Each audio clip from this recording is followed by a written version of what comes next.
जो विषय तुम्हाला आवडतो ना, त्या विषयात करिअर नाही होत. आणि ज्या विषयात सगळ्यात जास्त मार्क्स पडतात ना, त्या विषयात तर करिअर बिलकुल करू नये. कारण माझा इंटरेस्ट बदलत जातो. मी बरं. 10वीला हं, माझ्या स्वतःबद्दल बोलायचं तर मी 10वीला खूप चांगला होतो लँग्वेजेसमध्ये. हं, पण मी लँग्वेज ॲज अ करिअर नाही निवडलं. मी हं, सायन्स ॲज अ करिअर निवडलं. Rather I will say I selected teaching as my passion, teaching as my hmm, career. हं.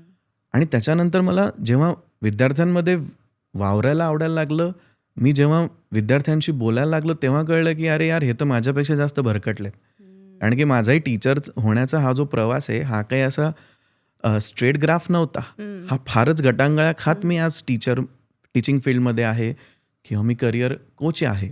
पण असं काही नाही, बरेच जण आज एवढ्या मोठ्या लेवलला पोचले, ते वेगवेगळ्या क्षेत्रातून गटांगळ्या खातच पुढे येतात.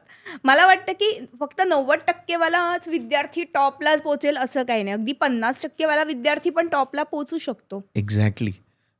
फक्त एक असतं की 90% वाल्याच्या गटांगळ्या दिसत नाही हां. आणि 50-60% वाल्याच्या गटांगळ्या नक्की दिसतात.